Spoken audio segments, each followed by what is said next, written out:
नमस्कार दोस्तों, स्वागत है आपका वर्ल्ड लेटेस्ट अपडेट में।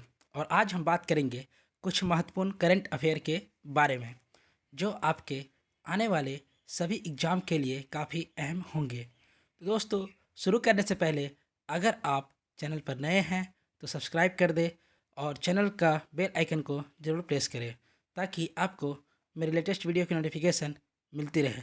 और लाइक और कमेंट करके ये बताएं कि आपको यह वीडियो कैसा लगा। चलिए दोस्तों, शुरू करते हैं। दोस्तों, ये जो तस्वीर आप देख रहे हैं इनका नाम है अल घिस। ये कुवैत के रहने वाले हैं और हाल ही में इनको ओपेक ने अपना महासचिव नियुक्त किया है। ओपेक ने कुवैत के हैथम अल घिस को नया महासचिव नियुक्त किया। तो आइए दोस्तों, इस न्यूज़ को आगे जानते हैं। दोस्तों, जैसे कि हम जानते हैं कि पेट्रोलियम निर्यातक देश के संगठन organisation of the petroleum exporting country, जिसे हम लोग ओपेक के नाम से जानते हैं, वो कुवैती तेल कार्यकारी हैथम अल घिस को अपना नया महासचिव नियुक्त किया है क्योंकि कोरोना वायरस महामारी से हल्की रिकवरी के बीच तेल की मांग में सुधार जारी है। कुवैत पेट्रोलियम कॉरपोरेशन के एक अनुभवी और 2017 से जून 2021 तक कुवैत के ओपेक गवर्नर अल घिस मोहम्मद बरकिंडो की जगह अगस्त में समूह की बागडोर संभालेंगे। यह कदम तब आया है जब तेल निर्यातक समूह और उसके सहयोगी तेल उत्पादन के लिए भविष्य के पाठ्यक्रम पर निर्णय लेने की तैयारी कर रहे हैं। ओपेक प्लस के फरवरी में अपनी योजना पर कायम रहने और उत्पादन में प्रतिदिन 4 लाख बैरल की वृद्धि करने की उम्मीद है। दोस्तों, ओपेक का मुख्यालय वियना ऑस्ट्रिया में है और इसे सितंबर 1960 बगदाद इराक में स्थापित किया गया था। अब आगे बढ़ते हैं अपने दूसरे करंट अफेयर के बारे में। 24वें राष्ट्रीय ई गवर्नर सम्मेलन। जी हाँ दोस्तों, केंद्रीय मंत्री जितेंद्र सिंह ने ई गवर्नेंस 2020-21 पर 24वें सम्मेलन का उद्घाटन किया है। केंद्रीय विज्ञान एवं प्रौद्योगिकी मंत्री डॉक्टर जितेंद्र सिंह ने हैदराबाद के तेलंगाना में ई गवर्नेंस पर 24वीं राष्ट्रीय सम्मेलन का उद्घाटन किया। 2 दिवसीय सम्मेलन का विषय India's tech day and digital governance in a post pandemic world है। सम्मेलन का आयोजन प्रशासनिक सुधार और लोक शिकायत विभाग DARPG और इलेक्ट्रॉनिक्स और सूचना प्रौद्योगिकी मंत्रालय द्वारा तेलंगाना राज्य सरकार के सहयोग से किया गया है। सम्मेलन के बारे में कुछ अहम जानकारी। यह सम्मेलन देश भर में ई गवर्नेंस पहलों को काफ़ी गति प्रदान करेगा, जिससे सिविल सेवकों और उद्योगों के कप्तानों को ई गवर्नेंस में अपने सफल हस्तक्षेपों का प्रदर्शित करने के लिए end to end service delivery में सुधार करने का अवसर मिलेगा। 28 राज्यों और 9 केंद्र शासित प्रदेशों के प्रतिनिधि एकेडमिक अनुसंधान संस्थानों, IIT उद्योगों के साथ साथ वर्चुअल मोड के माध्यम से सम्मेलन में भाग लेंगे। आगे बढ़ते हैं दोस्तों। आगे दूसरी जो खबर है वो है GDP से रिलेटेड। जी हाँ दोस्तों, IND-RA ने वित्त वर्ष 2022 में भारत सकल घरेलू उत्पाद के विकास के अनुमान को 10 आधार अंकों से घटाकर 9.3% कर दिया है। जी हाँ दोस्तों, इंडिया की rating agency India rating and research, जिसे हम लोग IND-RA के नाम से जानते हैं, उन्होंने चालू वित्त वर्ष 2021-22 के लिए भारत की GDP को डाउनग्रेड कर दिया है। IND-RA का उम्मीद है कि वित्त वर्ष 2022 में सकल घरेलू उत्पाद की विकास दर 9.3% होने वाली है। यह अनुमान पहले 9.4% था।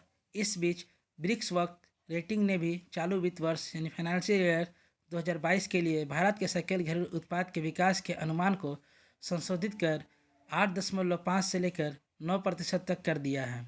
यह पहले 10% अनुमानित था। ओमनिक्रोन वेरिएंट के तेज़ी से प्रसार GDP के विकास अनुमानों को डाउनग्रेड करने का मुख्य चालक है। अगली जो खबर है दोस्तों, ये है SBI से रिलेटेड। जी हाँ दोस्तों, बहाने छोड़ो टैक्स बचाओ, ये एक स्लोगन दिया है SBI के द्वारा। जी हाँ दोस्तों, आगे जानते हैं इसके बारे में। SBI जनरल इंश्योरेंस ने शुरू किया #बहाने छोड़ो टैक्स बचाओ अभियान। भारतीय state bank general insurance company limited ने टैक्स बचाने के लिए स्वास्थ्य बीमा खरीदने की आवश्यकता के बारे में जागरूकता बढ़ाने के लिए #बहाने छोड़ो टैक्स बचाओ नामक एक अभियान शुरू किया है। यह स्वास्थ्य बीमा को चुनने के अन्य लाभों पर भी प्रकाश डालेगा। इस अभियान का उद्देश्य इस बारे में जागरूकता बढ़ाना है कि कैसे स्वास्थ्य बीमा खरीदने से लोगों को टैक्स बचाने में मदद मिल सकती है।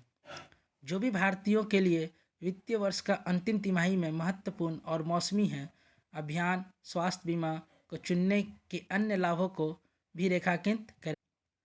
अभियान एक विचित्र वॉक्स पॉप प्रारूप में है जिसमें एंकर रुद्राक्ष सिंह ने उर्फ रूडी को मुंबई, बेंगलोर, दिल्ली और कलकत्ता जैसे प्रमुख शहरों में यात्रा करते हुए देखा जाता है और लोगों को स्वास्थ्य बीमा खरीदने चुनने के लिए सबसे बड़ा बहाना पेश करना पड़ता है। यहाँ विचार स्वास्थ्य बीमा का विकल्प ना चुनने के लिए भारत का सबसे बड़ा बहाना खोजने का है। स्वास्थ्य बीमा न केवल एक चिकित्सा आपात स्थिति को रोकता है बल्कि आयकर अधिनियम 1961 के धारा 80D के तहत कर बचाने से भी लाभान्वित होता है। सभी प्रतियोगी परीक्षा के लिए महत्वपूर्ण टेकअवे। एसबीआई जनरल इंश्योरेंस की स्थापना 24 फरवरी 2009 को की गई थी। एसबीआई जनरल इंश्योरेंस मुख्यालय मुंबई, महाराष्ट्र में स्थित है। एसबीआई जनरल इंश्योरेंस एमडी और सीईओ प्रवक्ता प्रकाश चंद्र कांडपाल हैं। एसबीआई जनरल इंश्योरेंस टैगलाइन सुरक्षा और भरोसा दोनों हैं। अगली खबर है दोस्तों निर्वाचन सदन से। भारत निर्वाचन आयोग, जिसे हम इलेक्शन कमीशन ऑफ इंडिया के नाम से जानते हैं। जी हाँ दोस्तों, चुनाव आयोग ने चुनाव में उम्मीदवारों के लिए खर्च की सीमा बढ़ाई है। भारत के चुनाव आयोग ने मुद्रास्फीति में वृद्धि के कारण संसदीय और विधानसभा क्षेत्रों में उम्मीदवारों के लिए मौजूदा चुनाव व्यय सीमा में वृद्धि की है। नई सीमाएं देश में सभी आगामी चुनाव में लागू होंगी। चुनावी खर्च की सीमा में पिछला बड़ा संशोधन 2014 में किया गया था। 2020 में इसे 10% और बढ़ा दिया गया है। चुनाव आयोग ने लागत कारकों और अन्य संबंधित मुद्दों का अध्ययन करने और उपयुक्त सिफारिशों करने के लिए एक समिति का गठन किया था। संसदीय निर्वाचन क्षेत्रों के चुनाव खर्च की सीमा। बड़े राज्यों में संसदीय चुनाव खर्च की सीमा 70 लाख से बढ़ाकर 95 लाख और छोटे राज्यों में 54 लाख से बढ़ाकर 75 लाख कर दी गई है। बड़े राज्यों में महाराष्ट्र, मध्य प्रदेश, उत्तर प्रदेश, पश्चिम बंगाल और कर्नाटक शामिल है। छोटे राज्यों में वहीं गोवा, सिक्किम, अरुणाचल प्रदेश और केंद्र शासित प्रदेश शामिल हैं। केंद्र शासित प्रदेश जम्मू और कश्मीर में चुनाव खर्च की सीमा को बढ़ाकर 95 लाख कर दिया गया है। विधानसभा क्षेत्रों के चुनाव की खर्च सीमा। विधानसभा क्षेत्रों के लिए खर्च की सीमा बड़े राज्यों में 28 लाख रुपए से बढ़ाकर 40 लाख रुपए और छोटे राज्यों में 20 लाख से बढ़ाकर 28 लाख कर दी गई है। उम्मीद करता हूँ दोस्तों आपको ये करंट अफेयर अच्छा लगा होगा। ऐसे ही और वीडियो के लिए इस चैनल को लाइक और सब्सक्राइब कर दें और बेल आइकन को प्रेस कर दें। धन्यवाद दोस्तों।